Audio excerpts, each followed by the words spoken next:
just a little introduction to the Royal Ballet. Just to introduce myself quickly, I'll start by saying that I didn't come from the world of dance. Prior to working with the Royal Ballet, I was working with the British Olympic Association and was the manager of the intensive rehab unit based at Bishop Abbey National Sports Centre in partnership with the English Institute of Sport. And during that time, I was fortunate enough to attend 5 Olympic Games with Team GB, working as a physiotherapist in the headquarters set up there. So my background is very much in sport, sport and exercise medicine.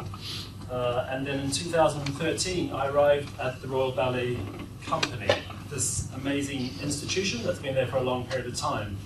The Royal Ballet Company is based in London at the Royal Opera House. The Royal Opera House has 1,300 employees. It has 3 companies sharing the main stage at the Royal Opera House. So that's the Royal Opera, the Royal Ballet, and then the orchestra of the Royal Opera House. The dancers of the Royal Ballet are all employees of the Royal Opera House. So once you get a contract with the Royal Ballet, then you're pretty much there for the rest of your performing life as an employee contract. So it's very different from sport in terms of that performance mentality and how that sets up the work that we do with the dancers with the company. We share one main stage, so at any one time you can have opera on the main stage or ballet on the main stage, and this has a real challenge for us in terms of periodizing the work.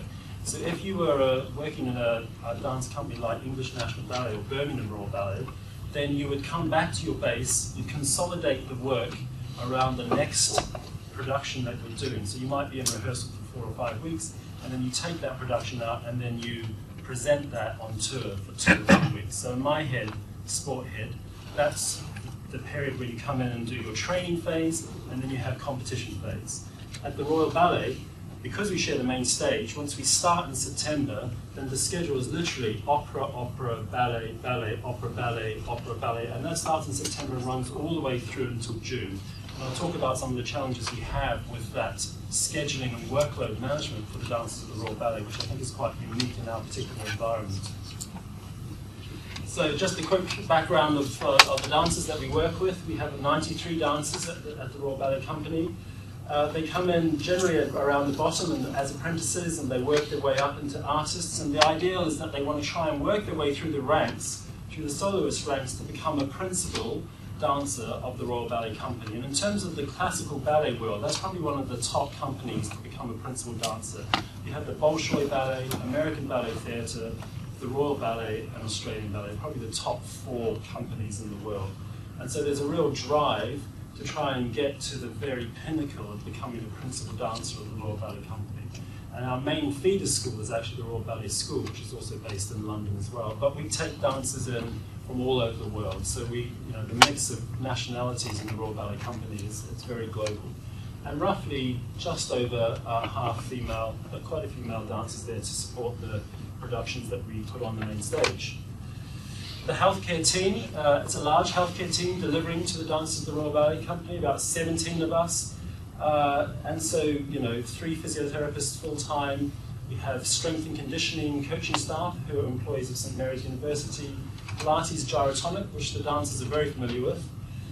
Sports nutrition, sports psychology, sports medicine. We have Dr. coming on a regular basis. So we have a full team delivering to those dancers in the same way that you might expect in a premier football club or an Olympic sport. And this just gives you a little bit of an idea of the facilities that we have here at the Royal Ballet Company. So this is the Mason Healthcare Suite, which is where we deliver services to the dancers of the Royal Ballet Company. In 2013, just as I came on board with the Royal Ballet, we went through a fairly long and extensive tendering process to try and get a data management system that would be fit for purpose, to give us the base that we could start to drive some of the performance changes forward. And following that very detailed tendering process, we appointed Fusion Sport as the company to support us on our journey as we develop performance services for the dancers. And we chose performance sport, we chose SMARTABASE as the platform for a number of key reasons. And particularly from my previous role at the intensive rehab unit, I was really passionate about working across the different disciplines. We needed a system that was just as accessible for the strength and conditioning coaching staff as it was for the physios and the clinical notes, as it was for the dancers, as it was for the sports medicine or nutrition. And SMARTABASE definitely came up trumps in terms of that multifactorial platform. The other thing that was a real challenge in the dance world is that the dancers felt sort of suspicious that there were decision-making processes that were being taken, particularly by the clinical medical teams, that were working against them as dancers. And so that was satisfied by the app. So the dancers at the Royal Ballet can see all of their information on their profile through their app. So they get full access to their medical notes, to their clinical physiotherapy notes, to their profiling data. And the idea of that was to start to try and interact with them in a more meaningful way, get them engaged more positively and proactively in performance development and performance medicine. The other thing that we liked about SMARTABASE was that you had the ability to bolt on different modules, and the Royal Ballet Company has spent quite a bit of time and money as well developing the scheduling module, which is very complex, to feed through all of those rehearsals that we have into the same database system as our injury database. So we start to then look at that workload a little bit more in more detail, which I'll come on to later. And then we also have appointments module, which so all of the dancers' appointments in the healthcare suite particularly are now in the same database as well. So we're starting to really just consolidate it around that one platform. Just a quick overview of injury data now. So one of the key things was to make sure that we could easily add clinical notes into the system, which satisfies statutory requirements both for the GMC and for the HCPC, that's the Healthcare Professions Council. And the system does it really nicely. So this looks at, you basically have a list of open injuries now for any specific dancer. And these are new injuries, or we can have recurring injuries for that same dancer. So we're starting to be able to discern our injury profile for those dancers. And then adding a clinical note into the system is very easy. These are just different fields that you can choose to add in, and of course all of these fields are then easily reported on, so we can start to look at our injury profile. And again, it's the first time that's been able to do that in the world of dance anyway. And then the ability to add a SOAP note or a treatment note, very easy. And even the most technophobic physiotherapists amongst us, and generally physiotherapists are very technophobic, we leave the technology to the strength and conditioning fraternity, but even they felt that the system was very responsive to what they needed to add, and all of our staff now work with it very comfortably. One of the other things that we use it for is monitoring, and monitoring is a real challenge in the dance world. There's this cultural issue that we have with dancers, and that they don't see themselves as athletes.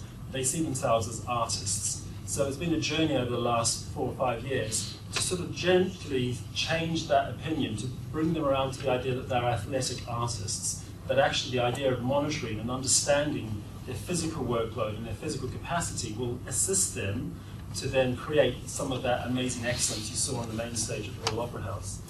And so some of the areas, just again, just high-level stuff that I want to just highlight here.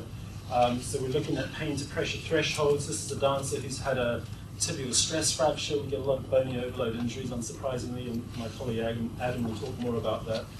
And the pain to pressure threshold, so looking at monitoring that longitudinally to understand where the sensitivities in the bone might start to sit alongside the increase in load in terms of the workload that's being put in place for them.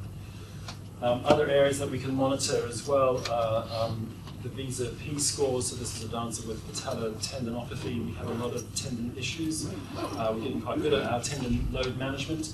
So again, we just ask the dancer to self-report this on the app, and then we can start to track any meaningful changes in their Visa scores as they go through the rehabilitation process.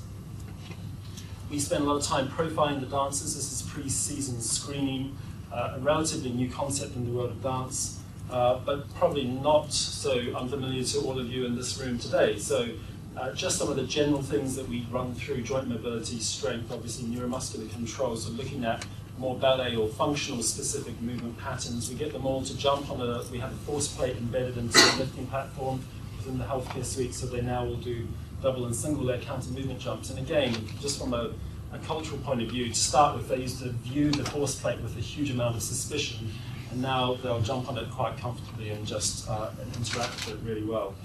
and then we look at some muscle endurance things as well. The nice thing about the screen or the profiling is that I don't believe that profiling, or there's no evidence that profiling is a predictor of any injury, upcoming injuries, but it's a great opportunity to sit and have a meaningful conversation with the dancer and talk to them about their physical capacity and their athletic performance as a dancer. So we start with them, this is all done in real time, so they'll run through the screening process, which takes about 45-50 minutes, and then they'll come and I'll sit with myself and with one of our ballet rehab coaching staff, and we'll talk them through their real-time results, which are all loaded onto their profile within SMARTABASE. So as they run through each system, then all of those results are put into the system real time, so we can then have that meaningful dialogue. So we start by dragging through any of their injury history from the previous season, so we can start to see if there's anything that starts to stand out as being an issue for them. And then we talk to them about any techniques that they want to improve. That's more ballet-specific techniques. So again, increasing that dialogue for them. This is some of the information that's spat out of the system that we can talk to them. So we look at total hip rotation here, and for this particular dancer, you can see that there's a 14% difference in limb symmetry index between their passive hip rotation. And this then starts to show this historical data from year on year, and we have 10% tolerance here. So for this particular dancer, their hip rotation starts to go a little bit awry. It's popped above the 10% tolerance mark. I'm not sure why that is, but we can start a dialogue with that. Then we look at hip abduction and external rotation for handheld dynamometry, and we can start to see there's a little bit of difference in terms of that external rotation on the right hip, which is also outside our level of tolerance. So then we can start to talk to the dancer about, have you had any hip issues? How does that relate back to your injury history? What have you been doing in terms of your rep or your dance, particularly over the last few months that may have started to change that? So it's a really powerful tool just to start to have that discussion with the dancers. One of the probably key things a lot of people ask me, what's the difference between sport and dance? And I think one of the key things is the volume of workload that a dancer puts in versus any athlete that I've ever worked with across my many years in sport is significantly different. The dancers, they put in a huge amount of time and effort into making sure that what you saw on the main stage is beautiful and perfect, and it is excellence personified. But to get there requires a huge amount of dedication and work. So this gives you just a snapshot of the sort of scheduling that we have for a dancer of the Royal Ballet. So I talked about that one stage and the challenge that we have just of being on the one stage. And so the dancers of the Royal Ballet, this is a typical day for them. They'll come in for class at about 10:30 in the morning. Class is like a warm-up where they go through a structured bar and then center and then jumping process for about an hour and a quarter to get themselves warm and ready for the day ahead. And then their day starts at 12, and they can be in a number of different ballets. So at any one time on the main stage of the Royal Ballet Company, we'll have maybe 2, even sometimes 3 different ballets being presented out front, and then up in the rehearsal studios they'll be rehearsing another 2 or even 3 different ballets. So at any one time they may have up to 6 different ballets going on simultaneously in terms of what they have to work on and understand. And so here you can see, we have Manon, we've got New McGregor, Obsidian Tear, Swan Lake's in there, a little ballet called Pig in the Middle, Margaret and Armand. And so all of these different ballets, the dancer will then go from studio to studio, scheduled through the day in terms of those rehearsals. The other challenge we have is that in each of these rehearsals is taken by a choreographer who's external to the Royal Ballet Company or external to the Royal Opera House. They have the dancers for 90 minutes or 2 hours, and they want to get the most out of the dancers for that time. So in terms of workload, they will work those dancers flat out because that's the only time they've got to make sure they get the best out of those dancers so that when they put the ballet onto the main stage of the Royal Opera House, it looks fantastic. And the dancers leave that, they go into the next rehearsal, and the new choreographer is wanting to do exactly the same. At the end of the day, they have to finish contractually at 5:30 if there's a show, and then the curtain comes up at 7:30, they'll be on the main stage until 10:30 at night. So on a normal day, that'll be 10:30 to 10:30. We'll talk about workload in a second. On a non-show day, they'll finish at 6:30. So again, the big messages from us about recovery, nutrition, trying to support them in those strategies when you've got a 12-hour day and your workload is generally very intense. One of the things we've been developing recently are workload dashboards. So this gives a bit of an outline of some of the workloads that we're looking at with the dancers. So this is now being filtered. So these are the female dancers of the Royal Ballet Company for 1 month. This is the month of May, 1st to 31st of May. And you can see here that we break it down. So we've got, they're in class for about just over an hour, 64 minutes. And then this is the rehearsal time, average rehearsal time for each day, and then the daily total time including class. And you can see how that sort of periodizes through the period of that month. These dots here are showing performances. So this is an evening performance or a matinee, so there are double performance days. Interestingly, for the females, you know, you've got relatively high loads here, double performance, and there the next day you've still got a double performance and you've still got high loads of rehearsal. So they don't periodize the schedule around performance. Basically, you've got a volume of work you have to get through, and then you still have to go out on the main stage and perform at the highest level. And our job behind that is to try and support the dancers to sustain that level of excellence. If we start to drill into that a little bit more, then we can see now these are individual dancers here. You can see some dancers are slightly lower down in terms of their rehearsal time, and then other dancers are higher, and the red line just shows an average across the company. So we can start to drill down in terms of individual, specific dancers and understand if there are issues with injury particularly, or underperformance syndrome, then we can start to see what the workload looks like for those dancers. So we're getting to a point, as a result of having a scheduling module within SMARTABASE, of understanding the time spent in rehearsals. What we don't have is the intensity. I mean, intensity is really tricky for us because the dancers just won't self-report or monitor that yet. And I'll talk a bit about where we're going to go with that shortly. And then this starts to drill down into, this is a specific dancer of the Royal Ballet. This is a male soloist. And now we're looking at his individual results through the same period. So this is his daily results. And I think you can see there, again, it's pretty high, 386 minutes a day of actually scheduled time when he's in the rehearsal studio or in class or on the stage performing. And then when we break that down a bit further, we can see here then, so you probably can't read that, but that's a week's summary, and it's 2,880 minutes, which is about 48 hours, so, sorry, 40 hours, about 8 hours a day. So they always have Sunday off, but that's 8 hours a day, Monday through Saturday, of scheduled time. And again, you can see this double show days, but the load just doesn't really change very much, apart from Sundays. They actually have nothing to do on Sundays.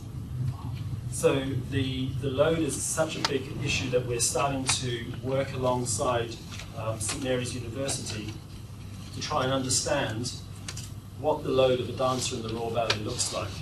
And to do that, we have a PhD student coming on board at the end of this year, and they'll start to look at wearable technology so we can start to understand some of the challenges for the dancers in real time. And that's a whole exciting area that we're going to progress as we go forward.